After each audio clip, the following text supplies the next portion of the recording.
afternoon, after school, to see the little ones out in the water, enjoying themselves here in Duncan Park. And I know the Duncan Park neighborhood is so excited about having this lake reactivated. We're so excited about it. As you can say, when I say we, have most of council behind us here, Councilwoman Sally, and the rest are standing in the middle. Jamie can't take off his jacket, but he probably won't. Guys, I'm just excited for this opportunity. This is something that has been on the radar for quite some time, and now it has come to fruition that we can activate Duncan Park Lake. So thank you for the opportunity. Thank you all for coming out and joining us this afternoon. And I'm going to pass the mic on to Laura Wingo. Good afternoon. My name is Laura Ringo. I'm the Executive Director of PAL, Play, Advocate, Live Well. 101 years ago, this park was gifted to our city by the heirs of Major David Duncan, who was an attorney and a businessman in the city. And so for more than 100 years, this park has served our community and especially the surrounding neighborhoods. As we enter a new century, this park is taking on a new vibrancy with this dock that can be used by anyone in our community, thanks to a gift granted by the Longleaf Fund at the Foundation for the Carolinas. And thanks to the leadership of PAL and the city of Spartanburg and the Friends of Duncan Park. Just a little history to talk about how we got here. As I've already mentioned, this neighborhood and park, including the stadium, has such a rich history.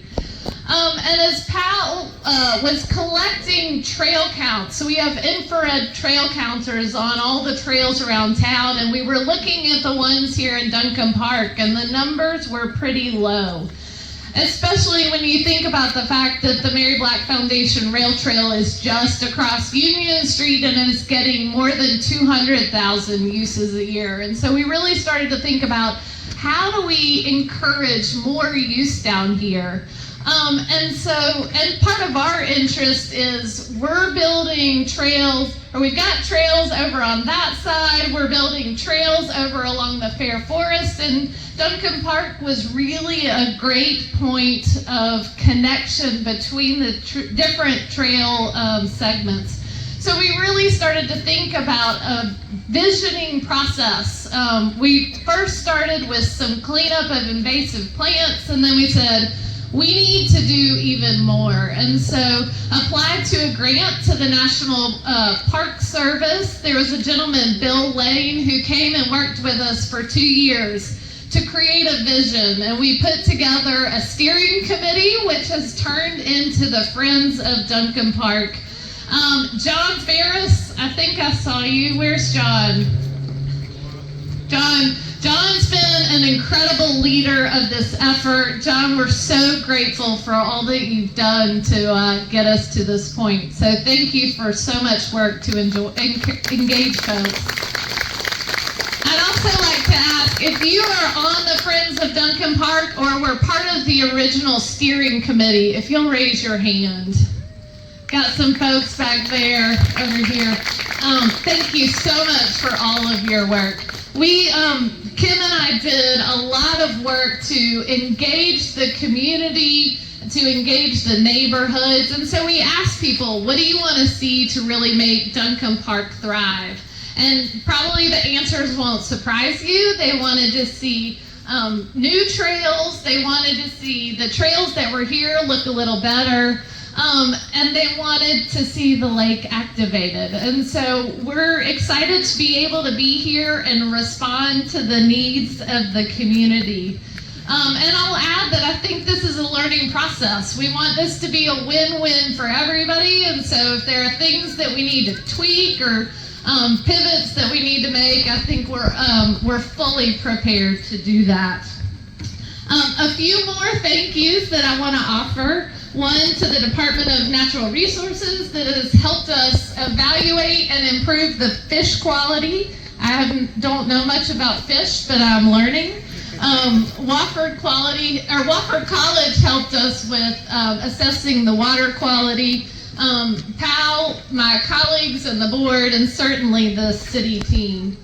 Finally, I just want to close by saying a few weeks ago, the Post and Courier ran an article on the opening of the lake for boating and fishing. They said it had over 104,000 views, which was near the top ever for their Spartanburg articles. As I reflect on why that is, I turn to a quote by Laura Isley, who was a natural science reader. "If there is magic on this planet, it is contained in the water." And here we are. Now I'm going to turn it over to John Ware with the Friends of Duncan Park. Thank you, Laura. My name is John Ware. I've been a resident here in Duncan Park since 2006, along with my wife, Lisa, who's somewhere here. I want to thank everyone who's been involved in this process. It's been a very deliberate process, as you can tell from what Laura said, and it's also been one that hasn't been rushed, and so I think it's, as she noted, it's been very comprehensive. By this point, there are too many to name, and you've gotten a lot of names, but I just want to reiterate some of them. My thanks and significant thanks to PAL and Executive Director Laura Ringo, Spartanburg Parks and Recreation Director Kim Moultrie, to the City of Spartanburg, Mayor Jerome Rice, and the City Council, and also to the Friends in Duncan Park, as has been mentioned, that's been led by John Ferris.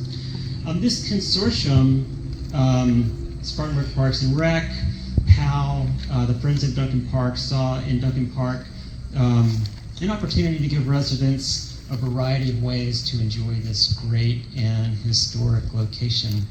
Some of those were already in existence, tennis courts that are now mostly, I think, pickleball courts, baseball stadium, historical baseball stadium, as well as some mountain bike trails that have been put in, and we have some people to thank. Eric, instrumental in that. But others are more recent and significant additions that called for consideration and study, and we're celebrating one of those today, an ADA accessible dock, kayaks for rent, life jackets that give people access, and a great new perspective on Duncan Park, one from the water out to the forest. My wife and I have been fortunate enough to live next to parks or park-like spaces for most of our life together. And for us, that kind of space has always been a reason to choose one place rather than another. They are the kinds of places that I believe have added value. That is that they help you love where you live, or to borrow the phrase from PAL, they help you live well. I've always had an easy time enjoying parks, whether that's walking, birding, biking, kayaking, only since it's been legal. But what I really appreciate about what people have done here is to make the park, not only the lake, more accessible, more enjoyable for residents across Spartanburg, and not only those who live in the immediate vicinity or neighborhood. As you can see, there are many changes still underway. If you walk through the park this way, right, it's almost like moving through a construction zone, but they are super exciting. And if you look at the plans, which you can access through the Friends of Duncan Park website, there is more to come. But I think it's good for this moment to just kind of pause and recognize this significant step that has already been taken, applaud the foresight and commitment of the people who have brought it about, and appreciate the many other people who played a role. So I want to thank you all, and thanks for coming out.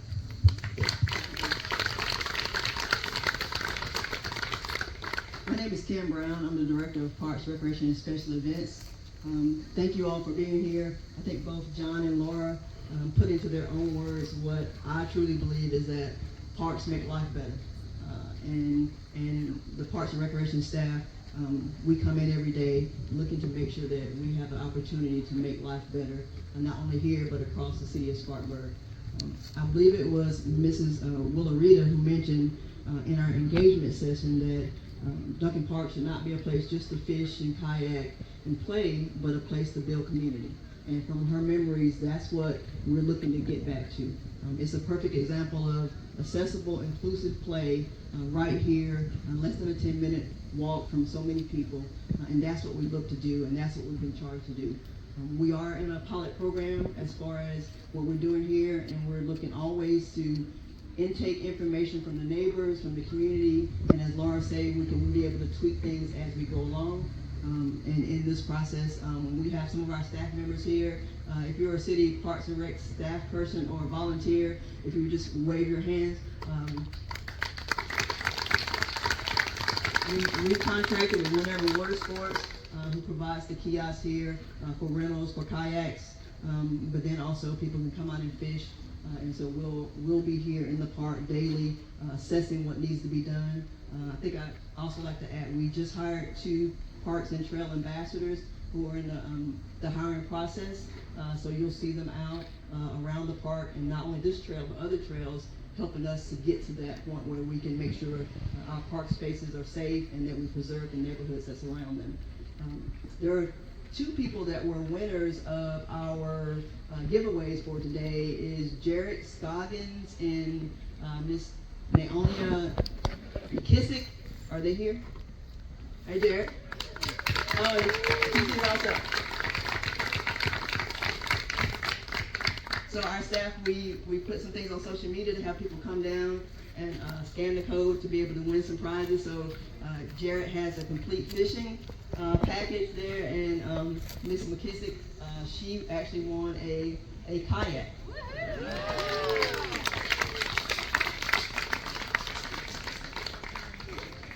And I think we'll ask the 2 of them, council, and I think John Ferris from the Friends of Duncan Park to come and join us for the ribbon cutting.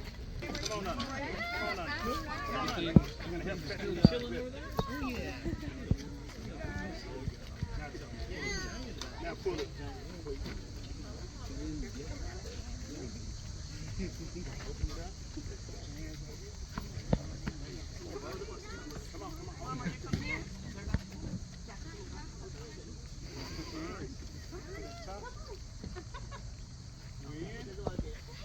Got a good count? You ready?